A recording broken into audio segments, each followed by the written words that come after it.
चलिए भैया, अगर पिछली वाले लेक्चर को खूब अच्छी तरीके से समझ गए हो तो उसी लेक्चर को हम आगे बढ़ा रहे हैं, और ये भी बहुत ज्यादा महत्वपूर्ण है। ये दोनों तो समझ लो भैया, वेरी मोस्ट इंपॉर्टेंट का होल क्यूब है। ये भैया होल क्यूब है, समझ लीजिए, बहुत महत्वपूर्ण है दोनों। इसमें क्या है, ये कह रहा है एक समान चुंबकीय क्षेत्र में स्थित धारावाही चालक पर बल। अब इस पर बल कैसे कार्य करेगा? जो चुंबकीय क्षेत्र होता है, जो चुंबकीय क्षेत्र मान लेते हैं किसी रेखाओं से या काल्पनिक रेखाओं से अगर कोई विद्युत क्षेत्र गुजर रही है, तो अगर मान लीजिए कोई पृष्ठ है या तार है या इसके बगल से तार गुजर रही है, तो इस पर कौन सा बल कार्य करेगा, फिर वो बल किस तरह कार्य करेगा, किस ओर खींचेगा, किस तरफ लेकर जाएगा, इस पर क्या क्या होगा, ये सारी चीज बताने के लिए ये बात बताई जाती है ना। कि तार अगर गई है, तुम इस तरह गीला कपड़ा से रहोगे या गीला पैर रखोगे तो पकड़ लेगी। इसी तरह यही तो है, वैज्ञानिकों ने हमें सब कुछ समझाया, सब कुछ बताया। नहीं तो हम तुम क्या जानते, रोज कहीं किसी तार को पकड़ के मरे होते, है ना। नहीं, कहाँ समझते, है ना। हाँ, आज लटक जाओ, है ना, है ना, लटको ना कोई। तो आइए देखते हैं कि क्या कहा था बायोसेवर साहब ने। जब कहा था जब किसी चालक में विद्युत धारा प्रवाहित करते हैं तो उसके चारों ओर एक चुंबकीय क्षेत्र उत्पन्न हो जाता है। ये तो पहले भी बता दिया था, कोई नई बात नहीं है। जब किसी भी चालक में विद्युत धारा प्रवाहित करोगे तो इसके चारों ओर चुंबकीय क्षेत्र उत्पन्न होगा। लेकिन एक खास बात कह रहा है, अर्थात यदि किसी धारावाही चालक को वाह्य चुंबकीय क्षेत्र में रखा जाए, तो वाह्य चुंबकीय क्षेत्र में रखा जाए, कहीं रखा जाए तो वाह्य चुंबकीय क्षेत्र तथा धारावाही चालक में क्रिया होने लगता है। अब दोनों के बीच, चालक तथा चुंबक में क्रिया होने लगेगी, है ना, क्रिया होने लगेगी। तो यही क्रिया क्या क्या होगी, तो क्रिया मान लेते हैं इसमें जो क्रिया हो रही है, ये जो क्षेत्र रेखाएं हैं, ये विद्युत क्षेत्र रेखाएं भी हैं, और इस धारा, ये चालक की लंबाई L है, और इस पर कोई बल F कार्य कर रहा है। तथा अब इस जो चालक है, विद्युत क्षेत्र की रेखा, इनके बीच का कोण थीटा है ना। यही तो मैंने लिखा है, देखिए कि जहां माना L बराबर एक समान चालक की लंबाई, I इक्वल एक समान प्रवाहित धारा, B धारावाही चालक पर चुंबकीय क्षेत्र की तीव्रता, यहां तीव्रता भी लिख लो, और B इक्वल यहां तीव्रता लिख लो पहले, नहीं तो भूल जाओगे।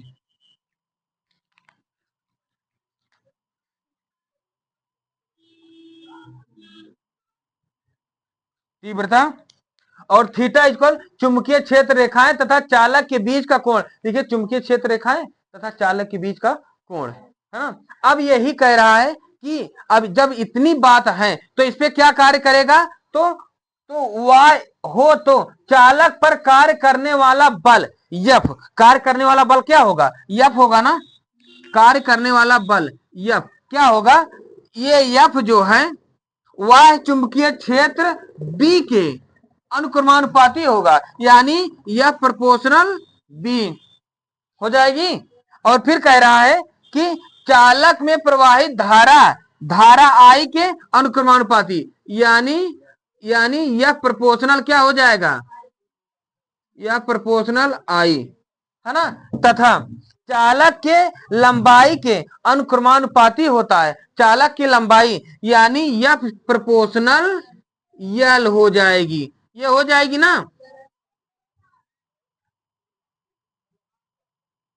ये इतनी हो गई, है ना, लंबाई के समानुपाती हो गई।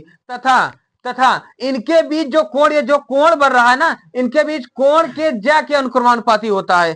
तथा इनके बीच जो कोण बन रहा है, ये F जो है, ये F साइन थीटा के समानुपाती होगा। या तुम अर्थात कर दो, अर्थात फिर वही बात, यहां भी F, यहां भी F, यहां भी F, यहां भी F, तो हम F प्रोपोर्शनल, यहां पर सबसे पहले क्या था, सबसे पहले B इंटू, फिर I, फिर इंटू L, फिर इंटू साइन थीटा, है ना, है ना। तो या प्रोपोर्शनल BIL साइन थीटा, है ना, है ना। अब इसको जब बराबर लगाओगे, जब बराबर लगाओगे या बराबर, तो तो मैंने बताया ना, ये कांस्टेंट को हटाओगे, जब इसको नियतांक इसको हटाओगे तो एक कांस्टेंट लगाओगे। कांस्टेंट ए से जेड तक कोई भी लगा सकते हो, लेकिन लेकिन वैज्ञानिक बायोसेवर साहब ने कहा था कि यहाँ पर भैया अब की बार तुम के लगा दो। क्या लगाई दो? के लगाई दो, है ना, के लगाई दो। और फिर यहाँ के B I L sine theta. यही कहे कि भैया यही जो बल एफ है, यही बल एफ ये चालक पर कार्य करने वाले बल के लिए कार्य करेगा, यही कार्य करेगा। जहां जहां के इक्वल चुंबकीय बल नियतांक, के इक्वल चुंबकीय बल नियतांक, ठीक है ना। बाकी सब तो लिख ही दिया हूं, है ना। इतनी बात समझ गए। अब इसके बाद मात्रक निकालना मैंने पहले भी बता दिया था, आज फिर बता रहा हूं कि मात्रक निकालना तुम सीख जाओ भैया। अगर मात्रक निकालना सीख गए तो समझ लो तुम्हारा बल्ले बल्ले, नहीं समझ लो कभी नहीं पड़ेगी पल्ले। ये मेरी बात समझ जाओ, है ना।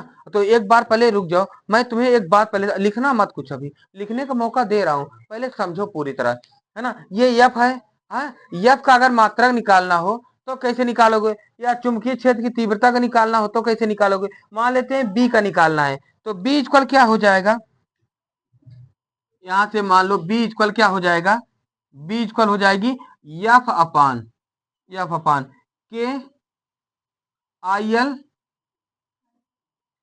Sine theta.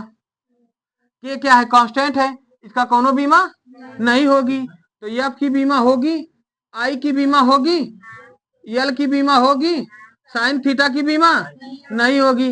बल की बीमा क्या होगा, न्यूटन होगा कि नहीं होगा।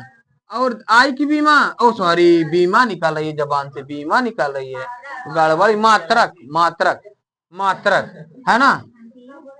तो आई का मात्रक क्या होगा, एम्पियर,